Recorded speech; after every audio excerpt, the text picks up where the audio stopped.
We're working. Pledge of allegiance. Pledge allegiance to the flag of the United States of America and to the republic for which it stands, one nation, under God, indivisible, with liberty and justice for all. Okay.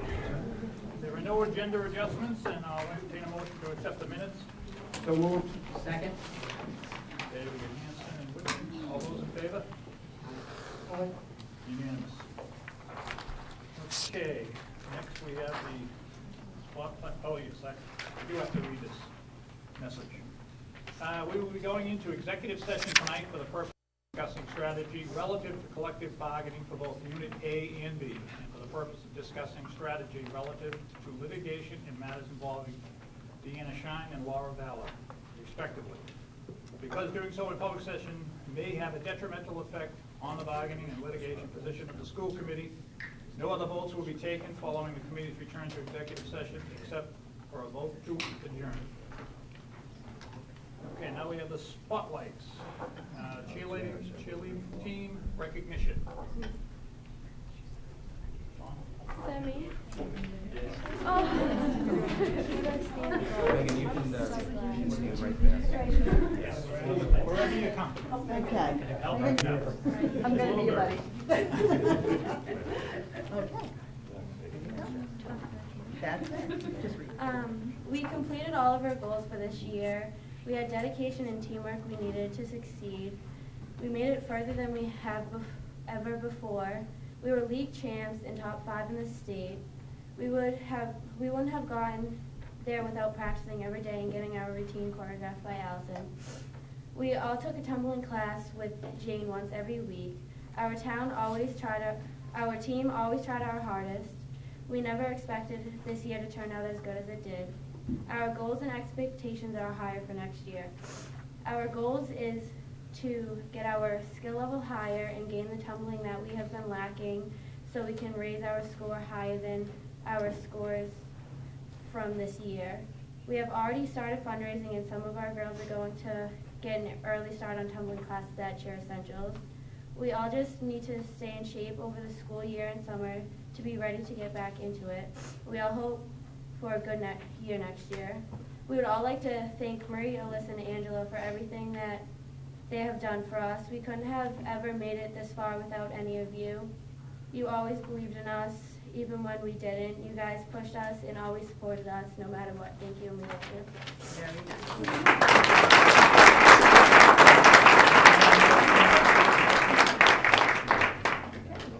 Ladies, when I call your name, if you would come up and get your certificate. Renee.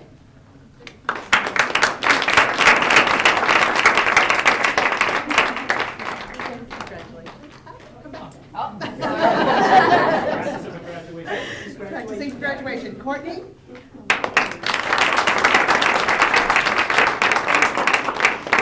Nice job. Giovanna.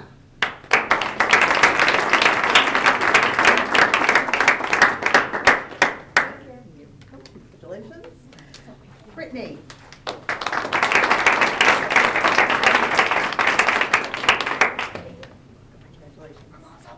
Ashley. Okay, Megan.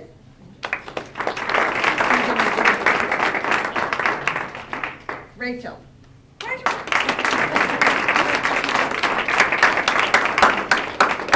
Congratulations. Hope.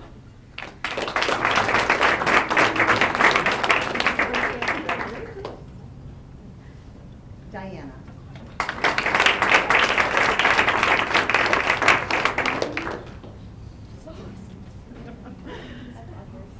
Michelle.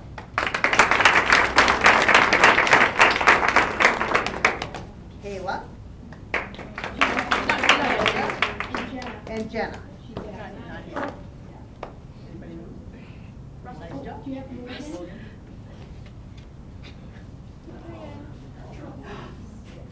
Morgan.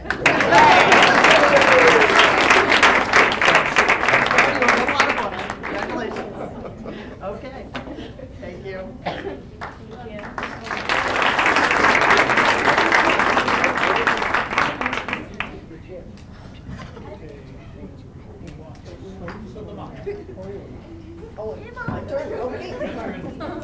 Okay. I'd like to ask Max Long, Joe Ritchie, and Todd Hohenleitner, I was practicing his name, to come forward, please. I have all these names to say. Excuse me for. Come on, right up here, guys. This is good. Okay. I'm going to be the little one in the middle. Okay, now, here we go. You got that on the camera, Mr. Hickey. Tonight we are honoring the electrical students, the juniors in electrical in particular. And we've asked Joe and Max to represent them because Joe and Max have been the leaders in an effort that they have put forth. And I'd like to read this because I'm not sure I could just say it. So tonight we are recognizing two students who are members of our 11th grade electrical class, Max Long and Joseph Ritchie, both from the town of Abington. They have devoted hours of their time to lead school-wide and community fundraisers for their classmate, Casey McKenna. With selflessness and grace, these two young men remind us of what community really means. At the beginning of the school year this year, the electrical 11th graders returned to school with one of their classmates not in attendance. Led by Max and Joe, this group of students joined together to support their classmate, Casey McKenna. During the summer of 2011, Casey had received a diagnosis of leukemia. During the month of November, Dana-Farber Jimmy Fund Community Outreach Unit presented a program to all the 11th grade students of our school explaining Casey's medical situation, including diagnosis and treatment. Casey and his parents attended this presentation.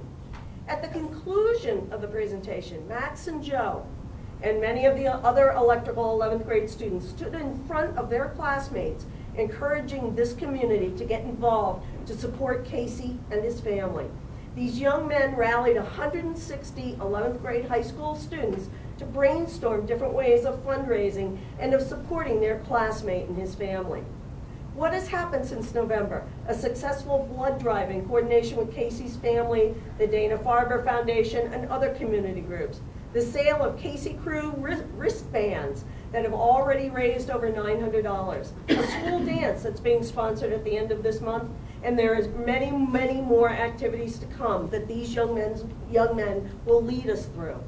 We are so proud of Max and Joe and of all their fellow students. They have grown beyond themselves, demonstrating the selflessness and the grace that reminds us of what the word community really should mean to all of us. Thank you guys so much.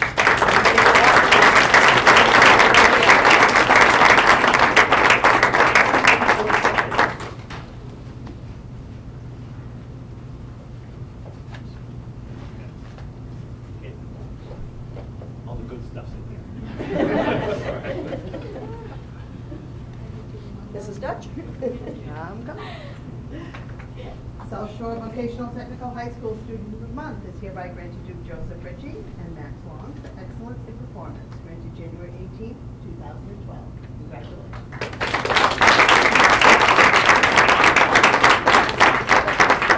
Guys, if you could stay just for a second with your teacher, please. Mrs. Dutch? Coming back.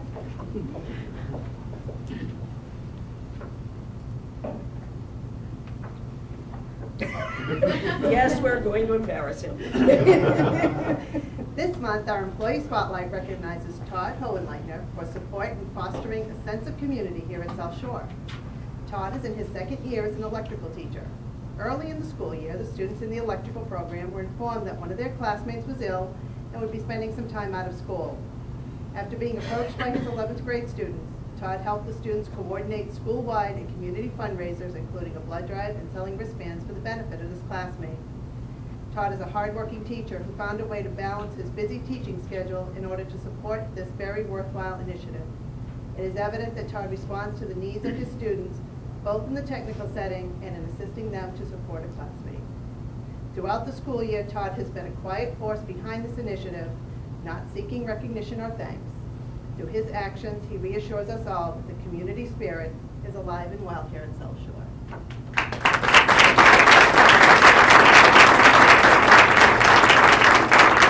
Thank you guys so much. Thank you very, very much. The McKennas were going to try to join us today, but they were unable to, but they all send their best wishes and want you to know how much all this has meant to them as a family. Thank you guys.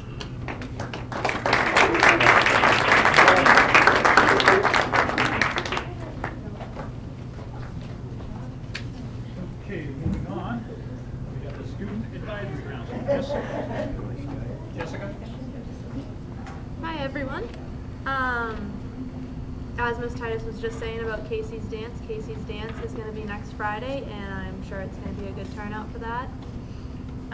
We have elected a new junior class vice president. His name is Gabe O'Hare, I believe. And he's very eager to help out with any issues or any volunteer work, so we're very excited about that.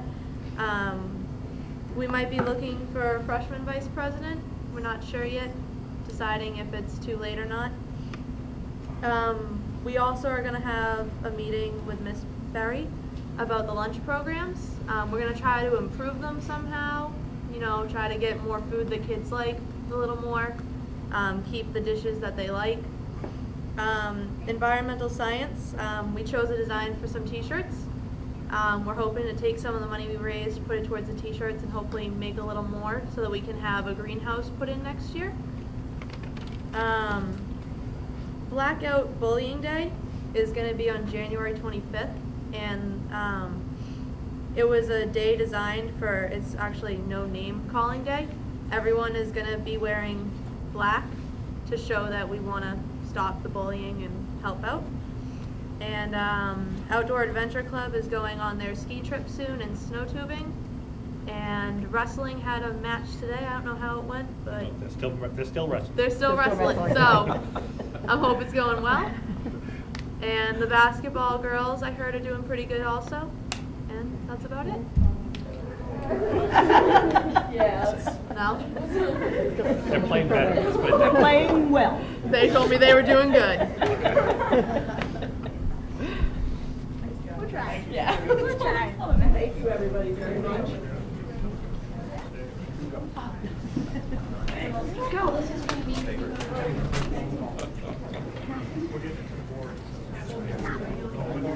Thank you.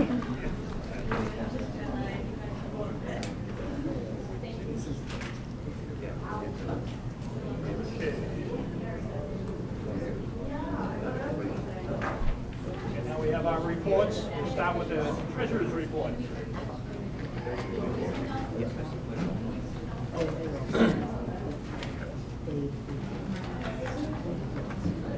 Well, good evening.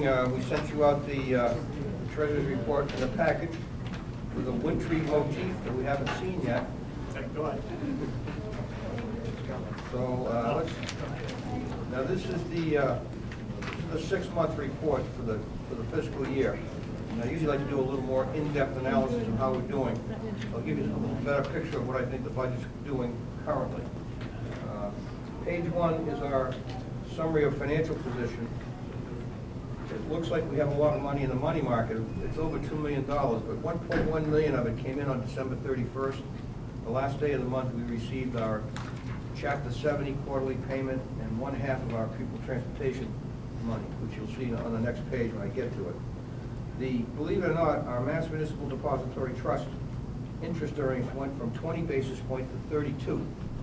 So we have a 60% change in our interest rate on that account, which means instead of making $270 for the month, we made $359. So that's the summary of the financial position. Anybody have any questions on that? If not, we go to page 2, which is the revenue page. Again, the second column over is the revenue received for the month. And you can see we received some assessments. The assessments were all due December 1st. And everybody has paid, and we're very thankful for that. And down below, you'll see the SBAD bond issue. I'm sorry, I said Chapter 70, Pupil Transportation. That came in this month. It was the bond issue payment. This is the next to last payment on this building.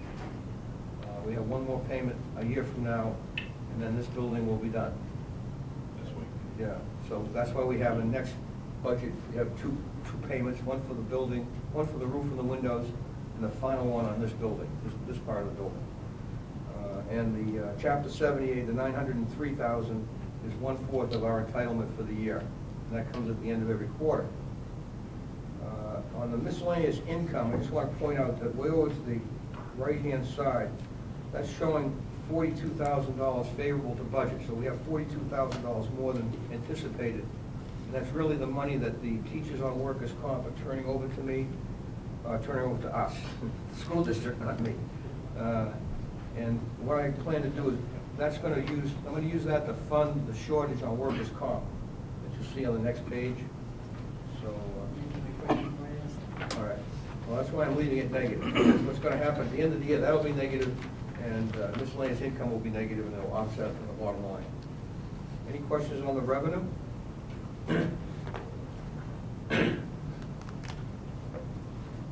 If not, we'll turn to page 3 and try to scrub this down. I'm a little uncomfortable right now with the budget. I think we have some various challenges in here, and hopefully we can overcome them and not end up in too bad a condition at June 30th.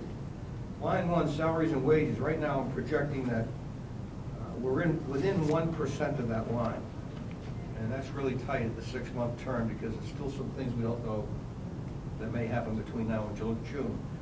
So that's too close to call at this point, but I would say we're going to be on that budget.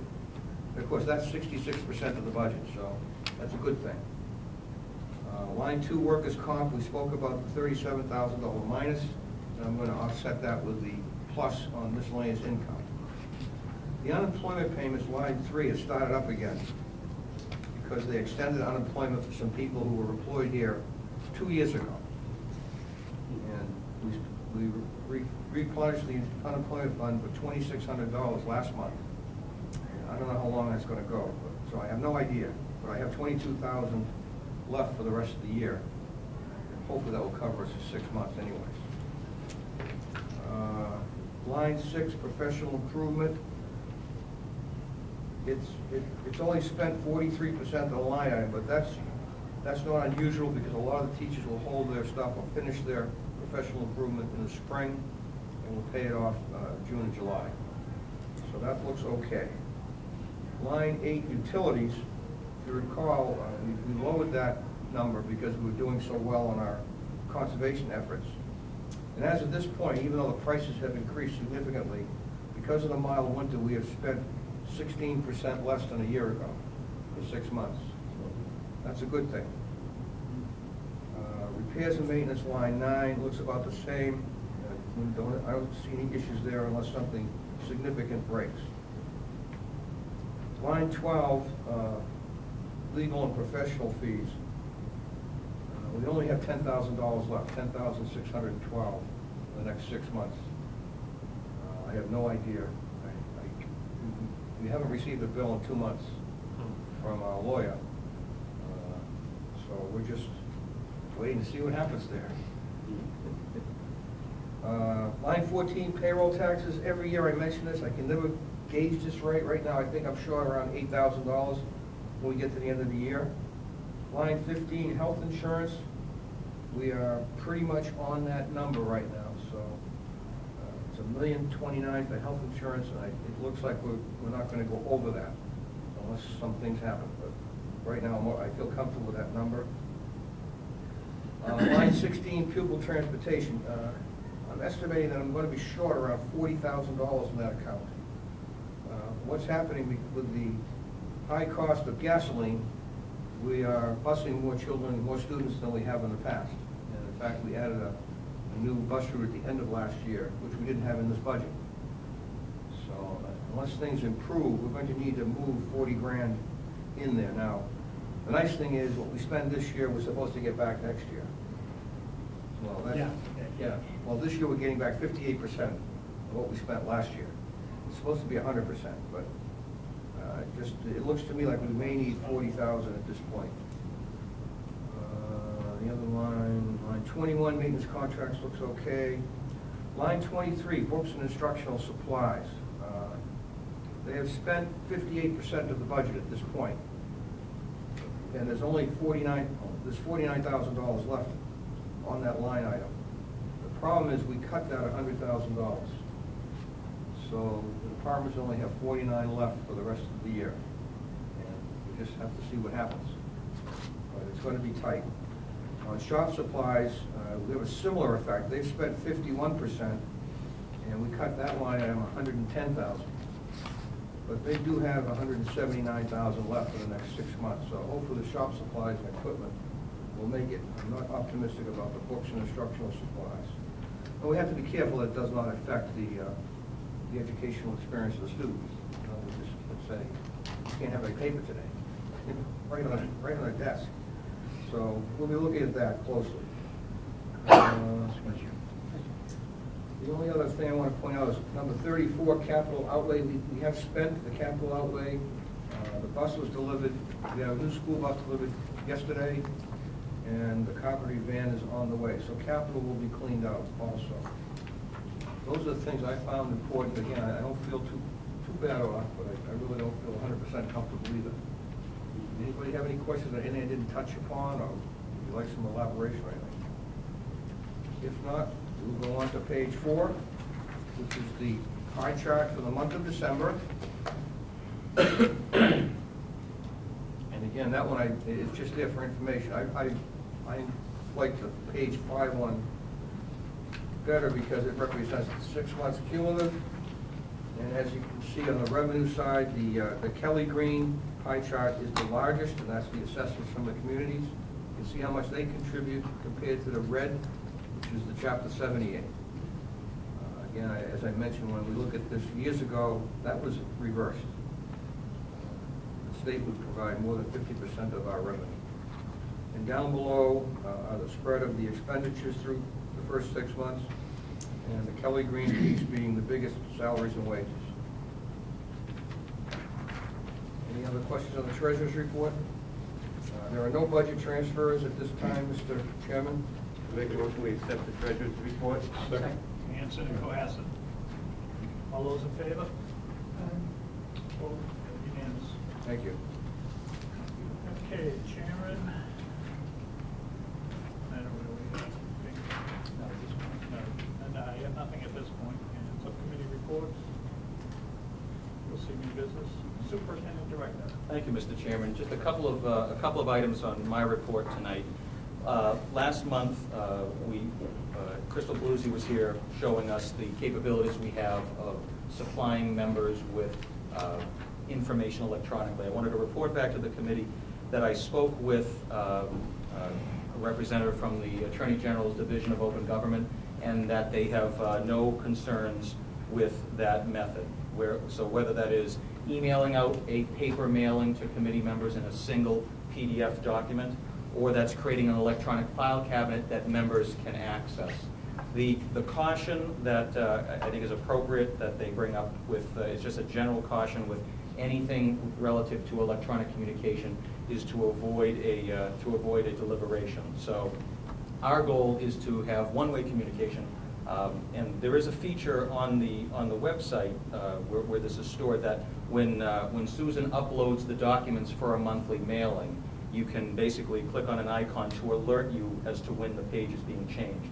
So it's not a question of sending out an email that somebody could inadvertently respond to.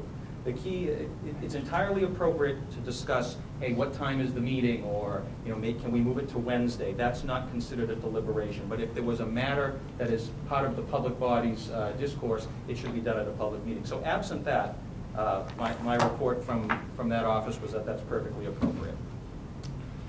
And the other item that I wanted to bring to your attention, Jack was good enough to come in on January 9th and joined Margaret and Michael Mahoney, one of our instructors, for a webinar on the new educator evaluation system. This is something that is evolving, and you're going to hear more about. We have a great group of people that we're working with internally to take a look at the at teacher rubrics, and also prepare for a new evaluation system that we need to have in place for September. But this is an educator evaluation system. It is not merely limited to teachers. It includes administrators, and it includes me. And so I think it's absolutely appropriate that if anyone's going to kick off this new system, that I should be at the front of the line. On January 30th, we'll go to a meeting in Quincy to learn a little bit more about how this process rolls out. Essentially, if I can speak just from a superintendent's point of view or an administrator's point of view, a lot of the elements are the same. There should be annual goal setting. I should be coming to you at some point with goals that I'm setting for myself or setting for the district, and that these goals and a plan should ultimately be looked at by the superintendent evaluation subcommittee and then discussed at an open meeting and accepted by the full committee. So again, this is rolling out ultimately for September, but that's something that I'll be reporting back to you on in the very near future. Mr. Chairman? Under unfinished business, document 5, I'm bringing to you and I'm asking for a vote to accept the wellness policy, which is coded as policy ADF. I'll make a motion that we accept the wellness policy. Okay, we have Hanson and Hanover. All those in favor? Unanimous. Thank you. You're welcome. Mr. Chairman, I will turn it back over to you now at this point. Okay, we got the fiscal 13 budget. So, is there a motion to suspend the regular meeting and open public hearing for the fiscal 13 budget? So moved. Second. Okay, we got Whitman and Hanson. All those in favor? Yes. Unanimous. I make the motion that we waive the reading of the public notice, but put the public notice in file to show that we did publicize it. Second. All Hanson. All those in favor? Unanimous. Mr. Chairman, there is a, I'd just like to mention that the business office did a great job producing this public document, and for the members of the public, we will put this we'll make this document available electronically as well. This is essentially a summary of the items that account for a 4.8% increase, which would have our fiscal 13 budget at $10,941,227.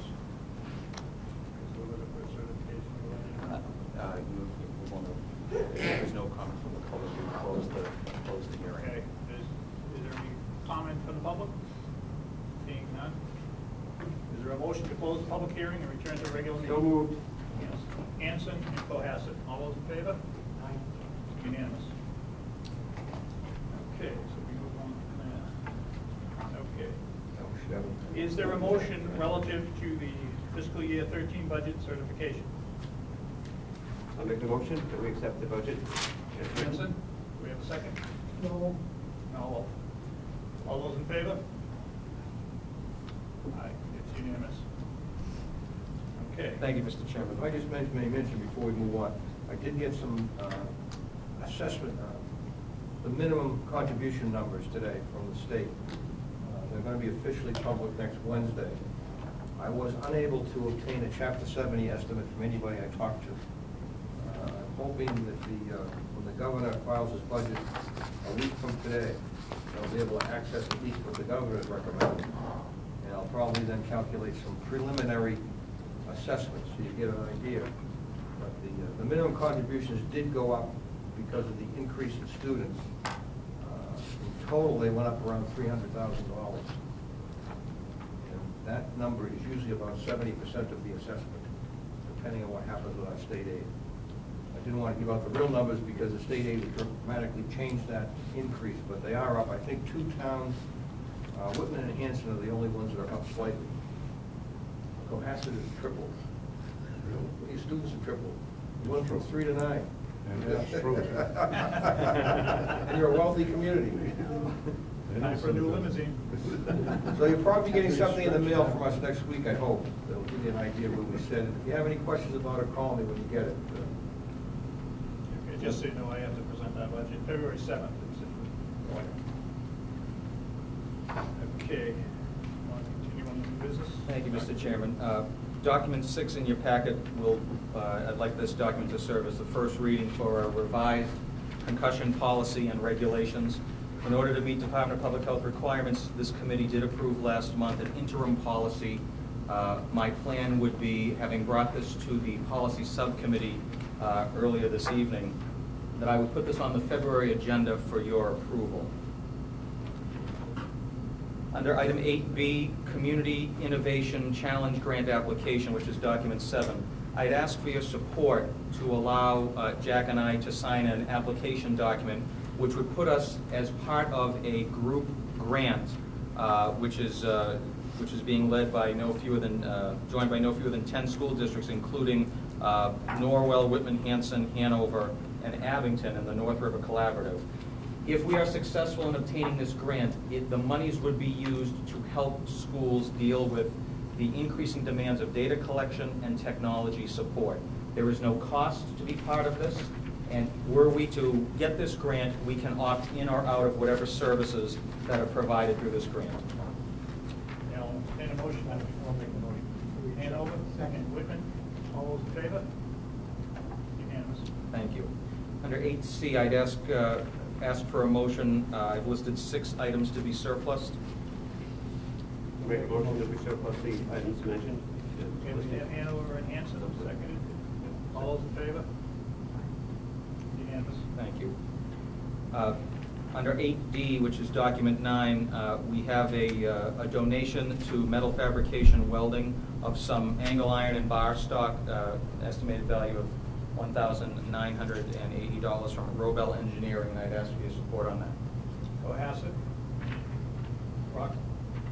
All those in favor? Unanimous. Thank you. And under item 8E, document 10, the Outdoor Adventure Club out-of-state field trip scheduled for June of 2012. I'd ask for your support on that.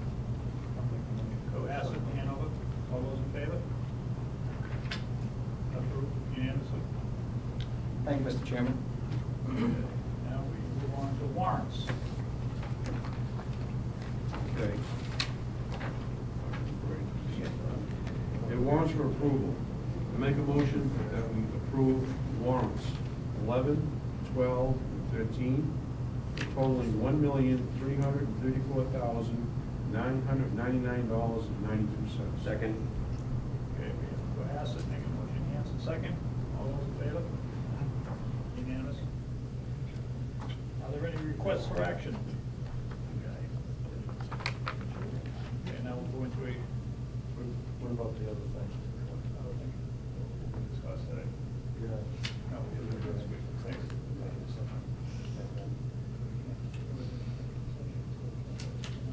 Okay.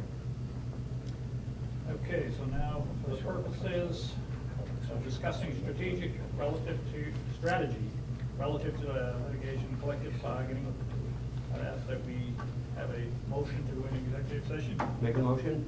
Motion Hanson, Cohasset second. And this is a hand vote, so roll call. We have Abington, Rockland? Yes. Mello? Yes.